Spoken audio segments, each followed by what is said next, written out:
Hi, welcome to Surviving Motherhood. So it's Memorial Day, and I hope that you will take some time today to remember with thankfulness the men and women who have given up their life by serving for this country. We certainly owe them a debt of gratitude. And because it's Memorial Day and I'm thinking about remembering people, well, it just brought up the question in my mind, have you ever felt forgotten? I think if we're honest, we probably would all say that yes, at one time or another we have felt forgotten. There's a story in the Bible about a man who I imagine probably felt pretty forgotten. And I think what God did will encourage you. At least I hope it will. You're familiar with Noah, right? Built the ark, got on it for lots of days. It rained, and well, I just wonder if there ever came a time when he was sitting in the ark that he felt like he was forgotten by God. Because when it started, I imagine it probably seemed like God was pretty active. You know, the rain is coming, and he's thinking, okay, this is what God said was going to happen. But do you know what? It says, the last verse of chapter 7 of the book of Genesis, the waters flooded the earth for 150 days.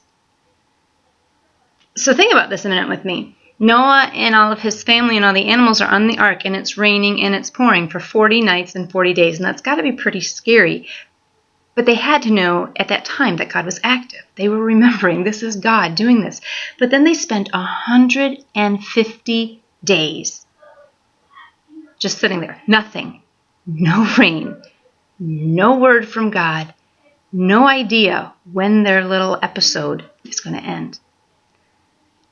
And I just imagine by the time it got to, well, I would say day 20, but at least by the time it got to day 150, Noah had to be thinking, God, do you even remember that we're here? Have you completely forgotten us? I can't imagine how lonely that time must have been.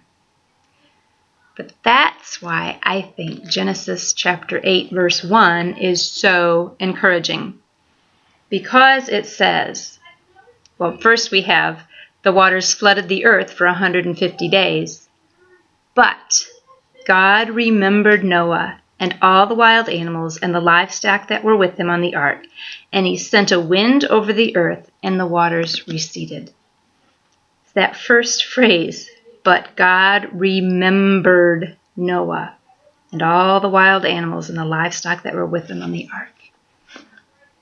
Noah had been sitting there, just sitting there for 150 days, probably wondering if God had forgotten him. And I wonder how long maybe you have been sitting in your situation where you've been wondering, has God forgotten me? Are things difficult? Do you feel like God isn't doing anything? Like it was raining for a while, but now you're just sitting there waiting and wondering? If that's where you find yourself today, then I pray Genesis 8:1 will be an encouragement to you. God remembered Noah, and he acted, and he made the waters recede. And I believe that God remembers you too. And when the time is right, he's going to send a wind along, and he's going to make your waters recede too. Until then, I want to encourage you to hold on to the hope. He has not forgotten. Now have a wonderful, Jesus-full day.